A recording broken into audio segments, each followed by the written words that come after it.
오늘 지혜의 시작이라는 제목을 가지고 여러분과 말씀 나눌 텐데요.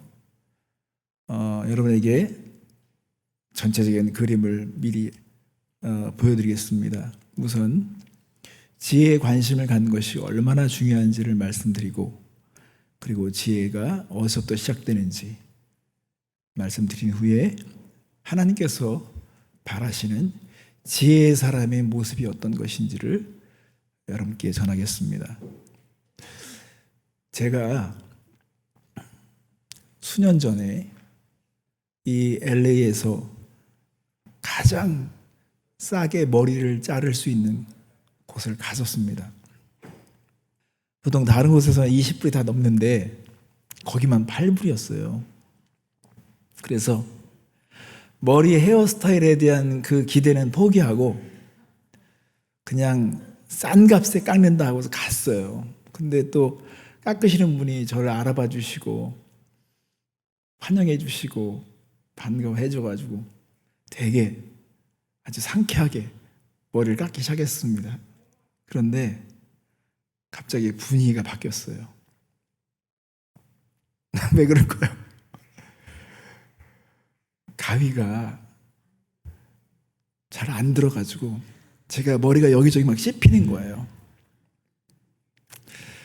근데 제가 사실 피부에 약간 민감해서 조금만 자극이 있어도 막 이렇게 두드러기가 나거든요.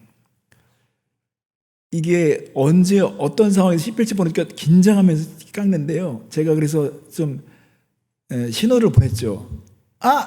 이렇게 신호를 보냈죠.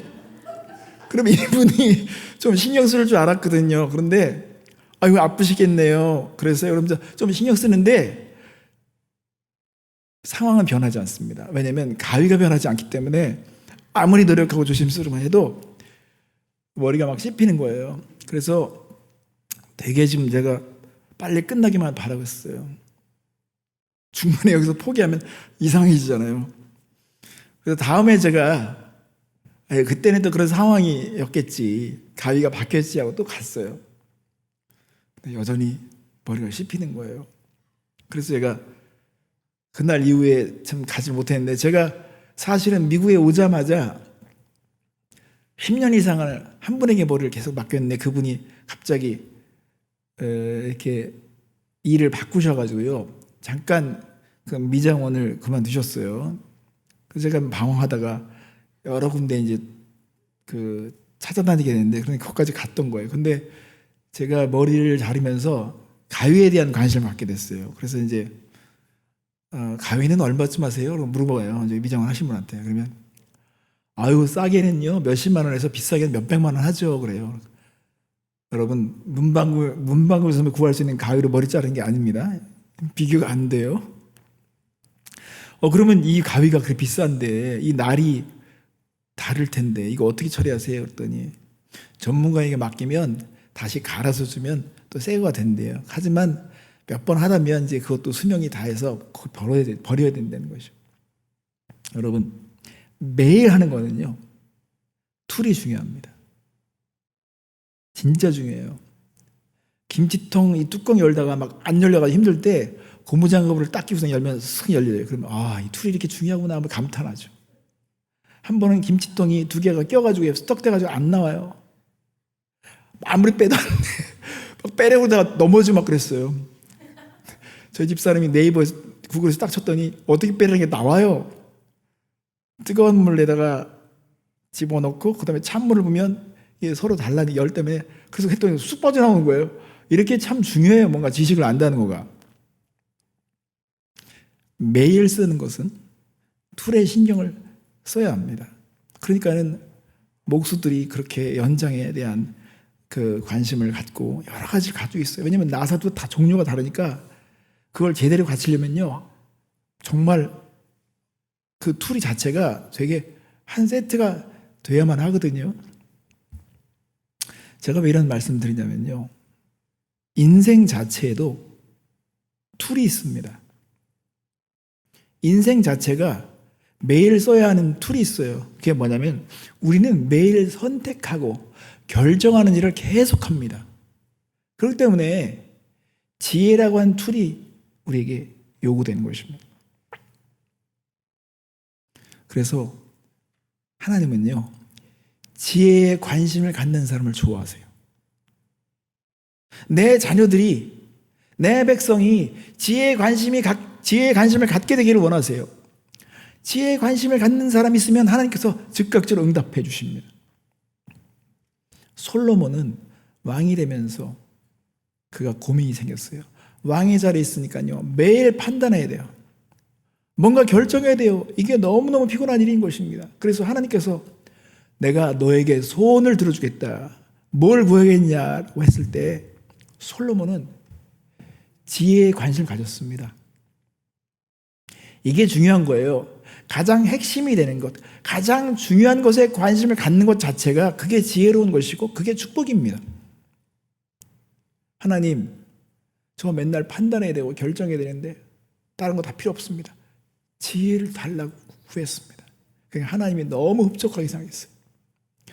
열왕기상 3장 11절 말씀에 하나님께서 이렇게 솔로몬에게 말씀하셨습니다. 이에 하나님이 그에게 이르시되 내가 이것을 구하도다. 자기를 위하여 장수하기를 구하지 아니하며 부도 구하지 아니하며 자기 원수의 생명을 멸하기도 구하지 아니하고 오직 송사를 듣고 분별하는 지혜를 구하였으니. 하나님께서는요, 네가 부도 구하지 않고 또 적들을 멸할 수 있는 그런 힘도 구하지 않고 다른 거 구하지 않고 네가 판단할 분별력을 구할 수 있는 그 지혜를 구한다는 이 사실이 나에게 감동이다 하면서 하나님께서 지혜를 주셨습니다. 그러니까 솔로몬이 지혜의 아이콘이 된 겁니다.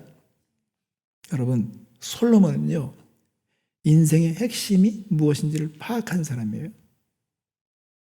무엇이 제일인 걸 알고 있었습니다. 그래서 잠언 4장 7절 말씀에 지혜가 제일이니 지혜를 얻으라. 내가 얻은 모든 것을 가지고 명철을 얻을지니라. 감사하게도요, 솔로몬은요, 자신이 모은 이 지혜를 폴더에 넣어서 우리에게 전달하고 있습니다. 그게 잠언서입니다. 누가 일평생 모은 그 명언이라든가 경구라든가 교훈집을 다 모아가지고 우리한테 선물해 준다고 생각해서 얼마나 고맙습니까?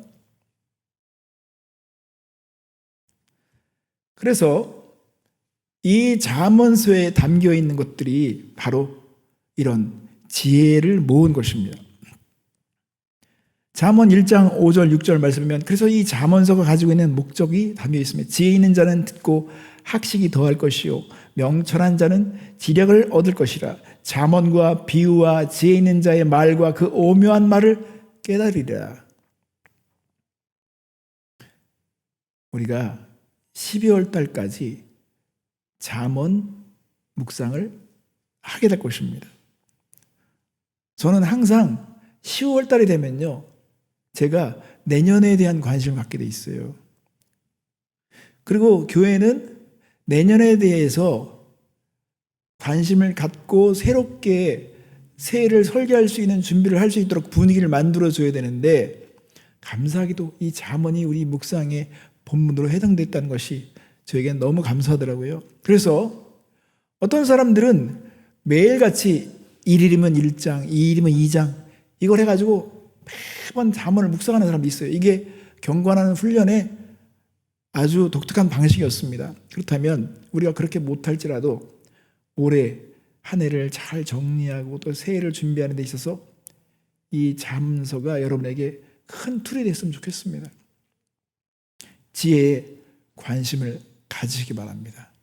지혜에 관심을 가지면 하나님께서 가까이 하십니다.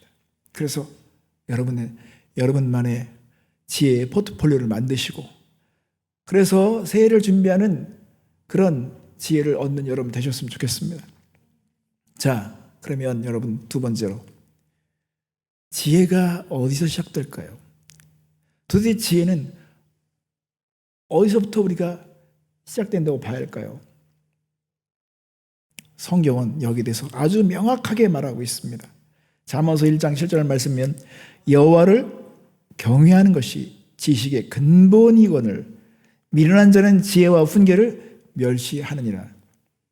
여기서 근본이라는 말이 중요합니다. 이 근본은 여러 가지 의미가 있습니다. 시작이라는 의미가 있고요.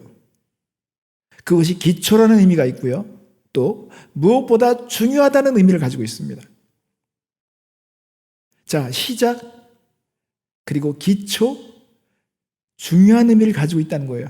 여호와를 경외하는 것, 이것이 지식의 시작이고 지식의 기초고 지식을 얻는 데서 가장 중요한 사실이라는 것을 말하는데, 이것을 멸시하는 사람, 그건 미련한 자라고 말하고 있습니다.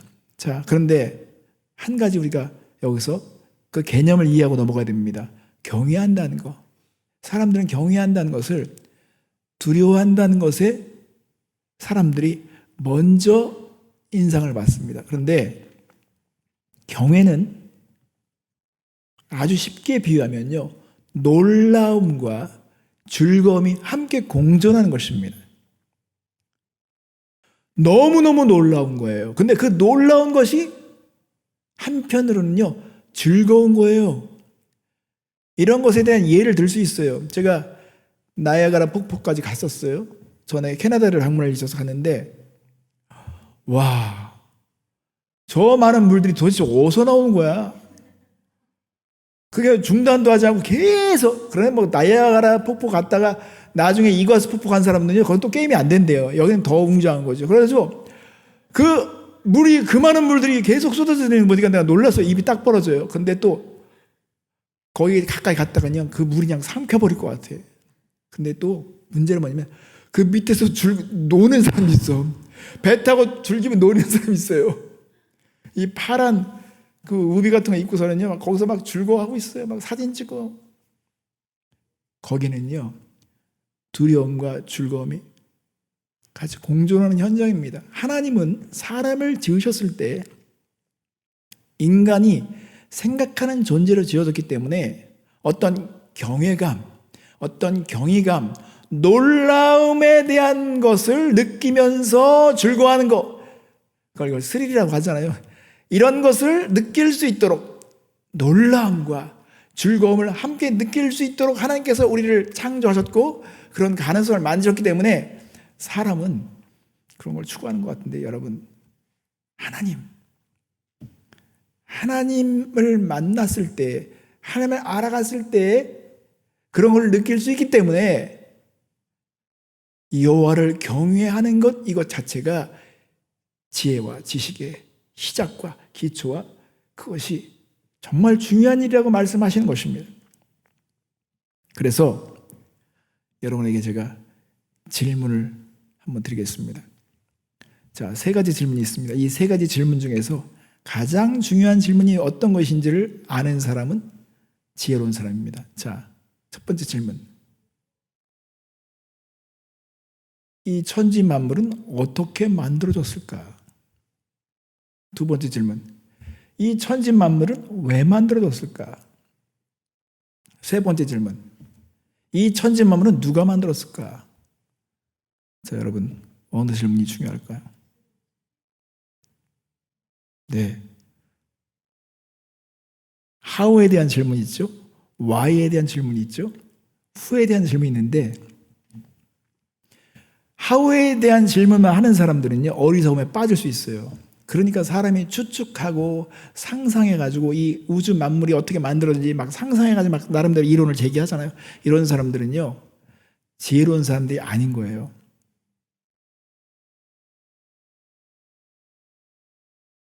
좀 더 지혜로운 사람은 어떻게 만들었는지를 생각하기 이전에 왜 만들어졌는지 관심을 갖게 되죠.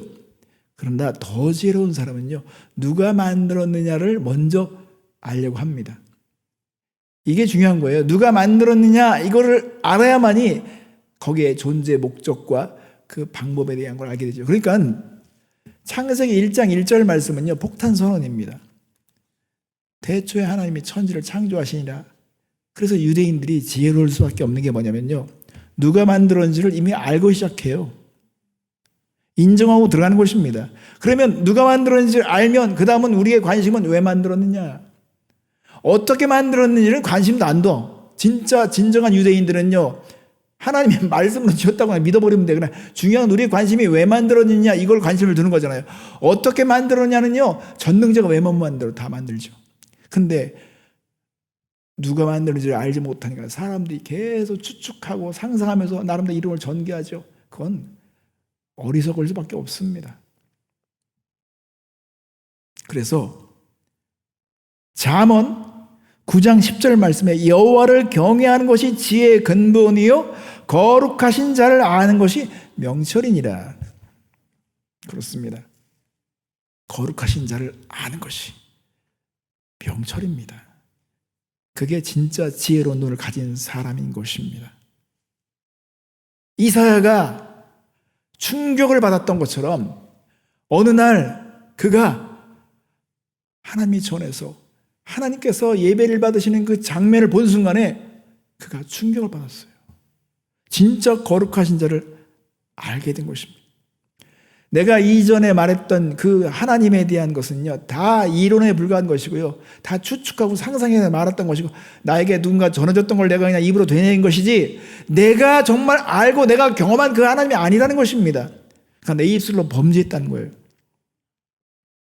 이게 진정한 의미에 있어서 지식과 지혜의 시작인 것입니다. 하나님을 알지 못하면요, 우리는 어떤 일이 날까요? 하나님을 알지 못하면 우리는 예배에도 문제가 생깁니다. 하나님을 알지 못하면 사람도 잘 모르고 내가 누군지 잘 이해를 못합니다. 사람을 알지 못하면 자연에 대한 이해도 잘못될 가능성이 많습니다. 자, 여러분, 왜 사람들이 우상을 만들까요? 하나님을 몰라서 그런 것입니다. 거룩하신 자를 몰라서 그런 것입니다. 그래서 나름대로 자신들이 추측해가지고 형상을 만들어내는 것입니다. 예배가 잘못되는 거, 우상화되는 거, 다 이런 것들은요, 하나님에 대해서 자기들이 원하는 대로 형상을 건들고 그리고 원하는 대로 필요한 대로 자신들이 덧칠을 하고 거기에 대해서 무엇인가 더 추가하고 빼고 이렇게 하는 것이기 때문에 거기에 오류가 일어나는 것입니다. 하나님을 모르면요, 사람도 모릅니다. 하나님을 모르면 왜 사람을 모른다고 할 수 있을까? 여러분, 하나님을 모르기 때문에 지나치게 사람을 신격화하는 경우가 있습니다. 그래서 무슨 천도교니 이런 것들이 나오는 게 뭐냐면 신성에 대한 걸 자꾸 사람이 상상하죠. 그거는 하나님을 몰라서 그런 것입니다. 또한 하나님을 모르면 어떤 일이 생기냐면 인간을 너무 낮게 봅니다. 인간에 대한 그런 평가가 너무 낮습니다. 그래서 물질주의, 유물론 사상에 빠지는 것도 하나님을 몰라서 그렇게 빠지는 것입니다. 그러니까는 사람들을 학살하는 사람들은요, 하나님을 모르기 때문에 학살하는 것입니다. 하나님의 형상을 이해하지 못하기 때문에 학살하는 것입니다. 그냥 동물과 비슷하려니. 그러니까 진화론 같은 경우도요, 하나님을 모르기 때문에 그렇게 사람들이 이론을 제기하는 것이죠. 그래서 하나님을 아는 것이 지혜의 시작이라는 것입니다. 하나님을 알지 못하면 진리를 이해하지 못하기 때문에 사람들이 불행한 일들을 만들어내는 것을 볼 수 있습니다. 그래서 이사야서 40장 25절 말씀이면 거룩하신 이가 이르되 그런즉 너희가 나를 누구에게 비교하여 나를 그와 동등하게 하겠느냐 하시니라. 사람이 하나님을 안다고 말하지만요, 그 안다고 말하는 것이 되게 작은 지식일 수 있습니다. 저는 하나님이 하나님이다 그러면요, 영원히 우리의 생각으로 다 파괴될 수 없고 알 수 없는 존재여야지 하나님다운 것입니다. 어느 정도 알면 알 수 있고 어느 정도 알면 다 파악될 수 있는 그런 하나님이라면요, 그 하나님은 하나님다운 게 아닌 것입니다. 이 우주가 계속 팽창하는 걸 보십시오.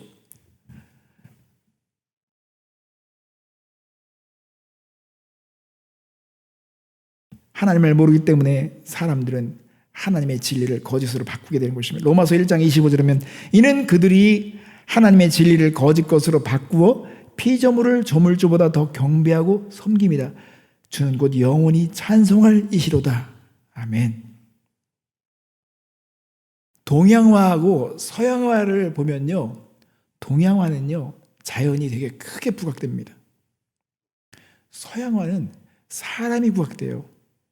그림에 사람의 그 비중이 큽니다. 그러나 동양화 같은 경우는 사람은요 그 자연 속의 한 일부분으로 되어 있어요. 왜냐하면 그게 다 세계관이 반영되는 것입니다. 자연이 너무 크고 막 웅장하니까요, 사람들은요 이 자연 속에서 어떤 신성을 느끼는 거예요. 자연에 뭔가 있는 것 같아요. 그러니까 범실론에 빠질 수밖에 없는 게 그런 것입니다. 그러니까 해를 숭배하고 달을 숭배하고 나무 앞에서 막 절하고 그러잖아요. 이게 다 하나님에 대한 지식이 없기 때문에 그렇게 나올 수밖에 없는 거예요. 인간이 할 수 있는 최선이 그런 거예요. 진지한 면도 있죠. 장난으로 하지 않습니다. 정말 진지하게 하는 거예요. 그렇지만 하나님을 모르기 때문에 그 진지함과 성실함이 무지에서 나오는 것이잖아요. 그래서 로마서 1장 22절, 23절 말씀입니다. 스스로 지혜 있다 하나 어리석게 되어 썩어지지 아니하는 하나님의 영광을 썩어질 사람과 새의 짐승과 기어다니는 동물 모양의 우상으로 바꾸느니라. 그렇죠. 이게 인간의 현 주소인 것입니다. 하나님을 모르면 절대 하나님을 알 수도 없고, 사람을 알 수도 없고, 내가 누군지도 알 수 없고, 자연을 알 수 없습니다. 하나님이 우주를 만드셨다, 절대 변함이 없는 하나님의 절대 질서 가운데 있다, 이걸 믿기 때문에 믿은 사람들이 자연과학을 발전시킨 것입니다. 이런 원리를 알고 이치를 알기 때문에 거기에 대해서 그 원리를 존중하면서 개발해 나간 것입니다. 이게 다스림에 대한 축복이죠. 자, 그러면 여기서 또 한 가지 생각할 게 있습니다. 여러분, 하나님을 경외한다는 것이 지혜의 시작이라 한다면 하나님께서 꿈꾸시는 사람, 하나님께서 보고 싶어하는 사람의 모습이 있어요. 그게 바로 하나님을 경외함으로 지혜가 형성된, 지혜가 인격화된 어떤 존재를 보고 싶어 하시는 것인데, 그 지혜로운 사람을 하나님께서 건축하고 싶어 하는 것입니다. 그렇다면 이 지혜로운 사람이 건축된다고 하는 것은요, 하나님을 경외하는 삶이 일상화되는 것인데, 그 하나님을 경외한다는 게 뭡니까? 하나님의 말씀을 경외하는 것입니다. 하나님의 말씀하시면 그것은 현실이 된다고 믿는 사람들, 이런 사람이 지혜가 인격화된 것이고요, 그렇게 되는 것입니다. 여기에 대한 가장 중요한 모델 중에 하나가 바로 노아인 것입니다. 노아가 100년 동안 방주를 지었죠. 그는 비가 뭔지도 몰랐던 사람이에요. 비를 경험한 적이 없었던 사람인 것입니다. 그런데 100년 동안 그가 방주를 지었던 것은요, 성경 말씀에 증언하고 있는 게 있습니다. 자, 히브리서 11장 7절 말씀을 보겠습니다. 믿음으로 노아는 아직 보이지 않냐는 일에 경고하심을 받아 경외함으로 방주를 준비하여 그 집을 구원하였으니 이로 말미암아 세상을 정죄하고 믿음을 따르는 의의 상속자가 되었느니라. 자, 아직 보이지 않는 일에 경고하심을 받았다는 거예요. 경외함으로 방주를 준비했다는 것입니다. 성도 여러분, 노아는 비가 뭔지 개념을 알지 못했던 사람이지만 하나님의 말씀하시면 그 말씀대로 반드시 현실이 된다는 걸 믿고 그걸 경외함으로 그가 방주를 졌다는 것입니다. 이게 되게 중요한 것입니다. 여러분, 이 세상에 사람들에게 놀라움을 주는 발명품들은요, 그게 한때 다 사람들에게 어리석게 판단이 됐고 사람들의 선입견이 그렇게 반영됐던 것들입니다. 비행기를 생각했던 사람들이요, 처음에 사람들로부터 공격을 받았어요. 그런 일은 있을 수 없다는 것입니다. 자동차를 생각했던 사람들, 이런 이론과 계획들은요, 한때 전문가라고 하는 사람을 풀어가는 사람들이 거기에 대해서 다 뭔가 정죄를 받았던 것들입니다. 절대 그런 일 없다. 자동차를 타고 그렇게 빠른 속도로 가면 심장이 파열되기 때문에 그런 건 있을 수 없다라고 말했었습니다. 그런데 현실이 됐죠. 저 어렸을 때요, 화상통화는요, 그건 상상도 못했던 것입니다. 지금 점점점 빨라지고 있어요. 화상통화, 그것도 동시에 또 통화해요. 화상으로. 요즘은 사람들이 이제 성경을 필사하는데요, 이제 필사도 이제 한물 갔어요. 이제는 자기 목소리로 성경 전체를 낭송하는 프로그램이 나오기 시작합니다. 그러니까 지금 세상이 계속 새롭게 변화가 일어나는데 과거엔 상상하지 못한 것들이 현실이라고, 인간도 이렇게 새로운 현실을 만들어내고 불가능한 것을 가능하게 만드는 그런 어떤 현실처럼 지금 우리가 느끼고 있다면, 하나님이 말씀하신 것은요, 반드시 현실이 된다는 걸 믿는 것, 이게 경외한 것입니다. 그래서 하나님을 정말 경외하면요, 그 경외하는 사람들은요, 하나님께서 높여주시고 사람들에게 훌륭한 평가를 받도록 축복하십니다. 마리아가 무슨 초등학교에 나왔습니까? 아니죠. 그는 그냥 시골 처녀예요. 그런데 마리아는 하나님이 말씀하시면, 전능한 하신 하나님께서 말씀하시면 그대로 될 줄 믿습니다. 그러니까 얼마나 많은 사람들이 마리아를 흠모합니까?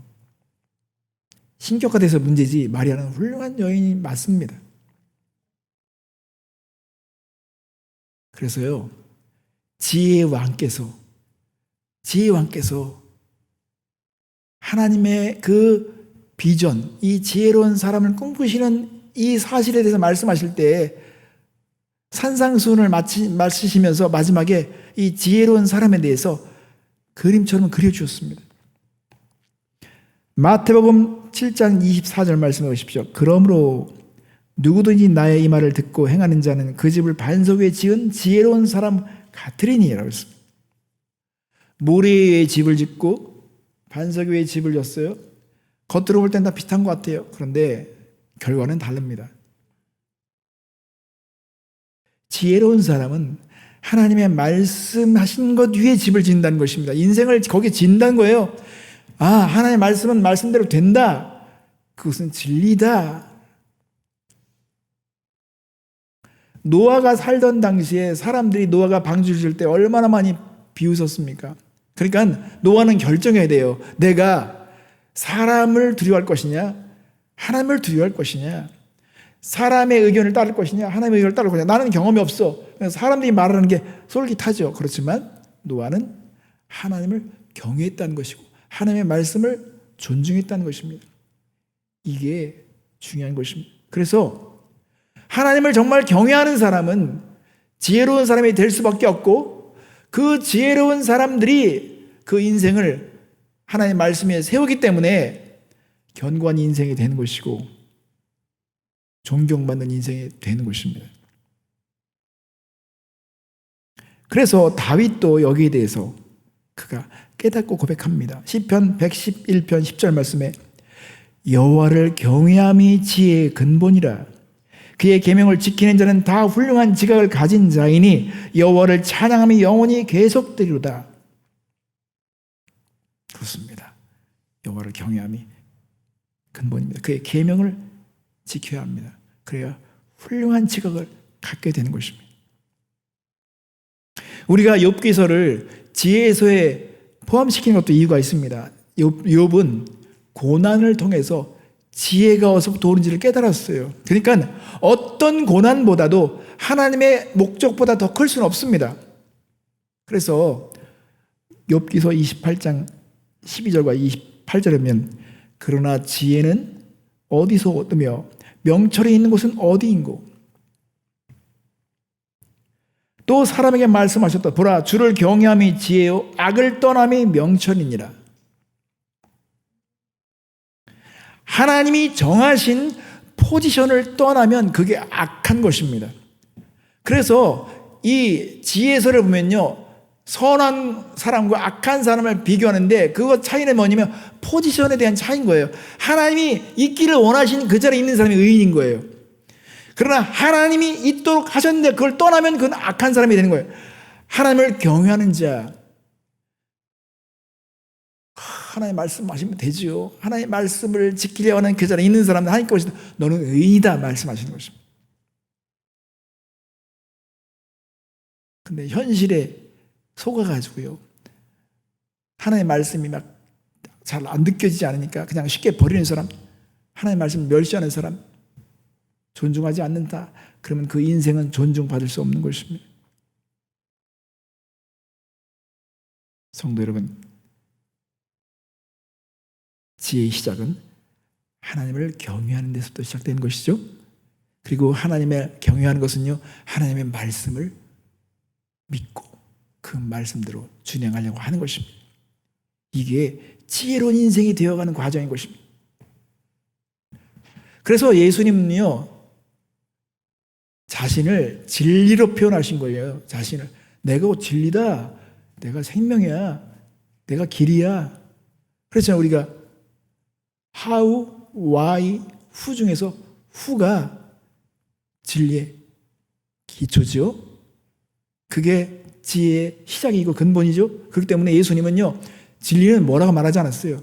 내가 진리야, 내가 길이야.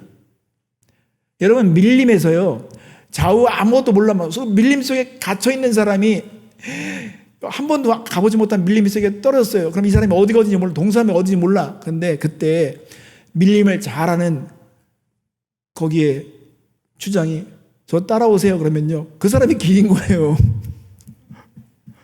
설명해도 몰라. 저기 가면 뭐가 있어요? 몰라. 하여튼 저 따라갈게요.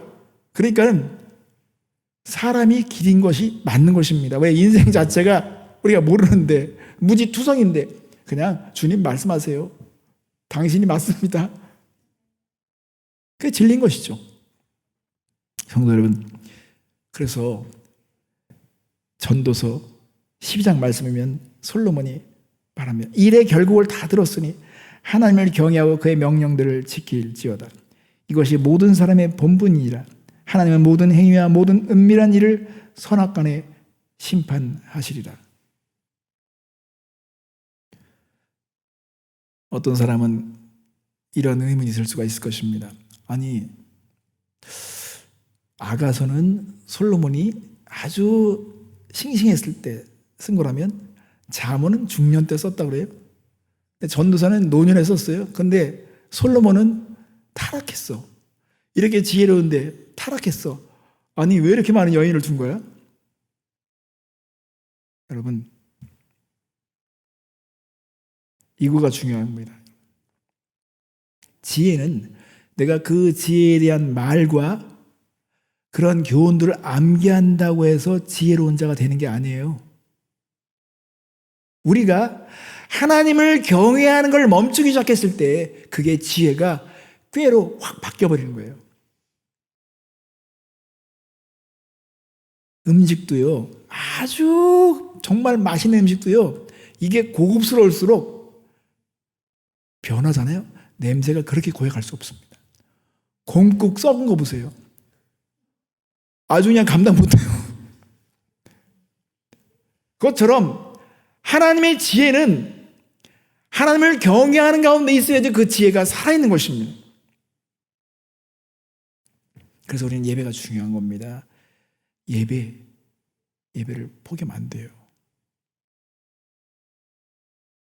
사람을 두려워하고 그렇게 사람에 대한 의식을 한다는 건요, 그만큼 우리가 경외감이 떨어졌다는 것입니다.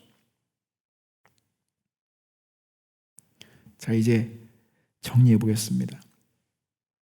지혜, 오늘 우리가 지혜의 시작을 보면서 하나님은 지혜에 관심을 갖는 사람을 기뻐하신다는 것입니다. 인생의 툴은 지혜이기 때문에 그렇습니다. 툴이 편해야 하잖아요. 툴이 있어야지 정말 효과가 있잖아요. 그렇죠? 나무를 패야 되는 사람은 도끼날을 갈아야 되는 거예요. 인생에 매번 선택하고 분별해야 될 일이 계속 주어진다면 우리는 지혜라고 하는 툴을 갖출 수 있어야 되고요. 그런 다양한 툴들을 우리가 확보해야 합니다. 그래서 하나님께서는 이런 잠언서를 주신 거예요. 그렇다면 지혜의 시작은 하나님을 경외하는 데 시작된다는 이 사실을 붙잡아야 됩니다. 하나님을 모르면 우리는 어리석음에 빠질 수 있어요. 그러니까 하나님을 하나님답게 경외감으로 놀라움과 즐거움과 그런 호기심과 그런 어떤 기대감으로 하나님을 알아가기 시작해야 됩니다. 그리고 하나님이 지혜의 사람이 되도록 우리를 창조하셨기 때문에 우리는 계속 하나님의 지혜를 알아갈 수 있어야 됩니다. 그 말씀을 준행할 때 우리는 지혜의 사람으로 건축된다는 것입니다. 성도 여러분, 지혜의 눈을 돌리시기 바랍니다. 지혜에 관심을 가져야 합니다. 저는요, 이 성경, 그 성경에 보면 스터디 바이블이라고 있어요. 스터디 바이블. 스터디 바이블을 한 달에 한 권 정도 사는 것 같아요. 제가. 왜냐면 한 번은 방익수 목사님이 거의 몇십 년 동안 성경책을 가져왔는데 이 성경책이 불어가지고요. 이렇게 두꺼워요. 넘기게 하더만 그래서 쓴 게 많아가지고 이게 두꺼워요. 막 그래 불어가지고 열면요 거기 성경에 막 덕지덕지 막 쓰신 게 많아요. 그래서 와 목사님 저거 진짜 중요하겠구나 했는데 한번 잊어버리셨어. 목사님은 정말 막 당황하신 거예요. 이거 있어야 편한데 목사님이 매일같이 묵상하고 적어놓은 것들이 있었으니까 이게 막 엄청난 보고가 아니에요. 그러니까 내가 목사님께 물어봤어요. 목사님 그거 찾으시면 얼마 주면 그거 찾는데 대가를 치르겠습니까? 목사님이 누가 1,000불 주고 찾아주면 이거 그럼 당연하지. 왜 그럴까? 드린 공이 있잖아요. 근데 어떤 분은요, 내가 그걸 찾을 수만 있다면 10,000불에도 찾겠다고 하는 심정일 거예요. 내 인생의 그 많은 세월들이 날아가 버린 것 같은 거잖아요. 여러분, 이 세상에는요 50년 동안 성경을 연구해서 맨날 풋노트를 적어가지고 그렇게 했던 사람들의 책들이 세상에 나와 있는 것입니다. 그게 출판사에 나와 있는 거예요. 그러면 그 사람들의 통찰과 그들의 지혜가 적혀져 있는 것들을 그냥 한 3, 40불이면 내 거로 만들 수 있는 거예요.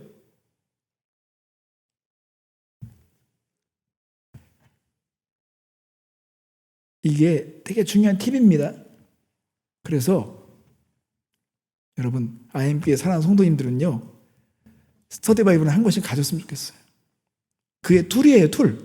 제가 그레이스 커뮤니티 처치라고 존 메가더 목사님 교회를 가서 예배드린 적이 있는데 성도들이 전부 다 스터디 바이블을 가지고 와. 예배 때 그 목사님이 쓰신 스터디 바이블이에요. 그 목사님이 매일 10시간씩 연구해가지고 40년 동안 연구해가지고 풋노트 적은 게 성경에 나오는데 성도들은 전부 다 그거 갖고 나와. 그런데 목사님이 로마서 2장 뭐 그러면 전부 다 쫙 넘기는 소리가 확 나와요. 그냥 와 그런데 그 소리 자체가 이렇게 막 아름다운지 몰라. 여러분 인터넷에서 찾으면 되겠지. 그거는 한 발 늦는 거예요. 이거 또 컴퓨터를 켜야지 또 쳐야지 이거 벌써 늦은 거야. 그냥 성경 자체 밑에 그런 것들이 적혀있는 성경들이 나와 있어요. 그리고 내 것으로 삼아야 될 거 아니에요. 얼마 전에 제임스 티처가 우리 이번에 박찬 목사님 오시지만 수련회 때 강사님하고 이렇게 멘토링하면서 만났더니 목사님이 스터디 바이블 2-3권을 추천해 주신 거예요. 그래서 저한테 아빠 스터디 바이블 이거 추천받는데 혹시 이거 어떻게 생각하냐 그래서 내가 너한테 줬잖아.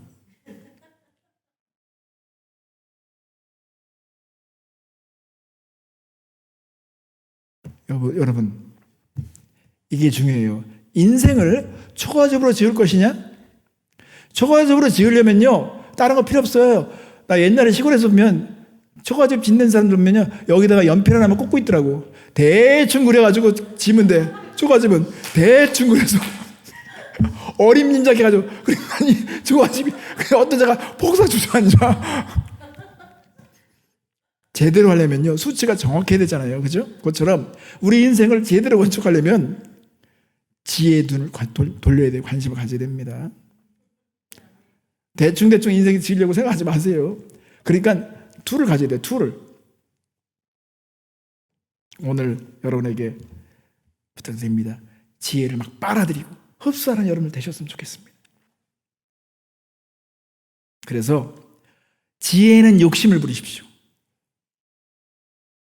욕심을 부리시기 바랍니다. 어느 분은 일평생 지혜로운 말만 모았어. 그분이 수십 년간 지혜로운 말을 모아서. 그런데 그게 책이 돼서 나왔더니 그 책이 나왔는데 그 책도 막 사람들이 막 보는. 왜냐면 자기가 모으는 시간을 벌려고 그 사람 모은 걸 받아서 자기가 가져요.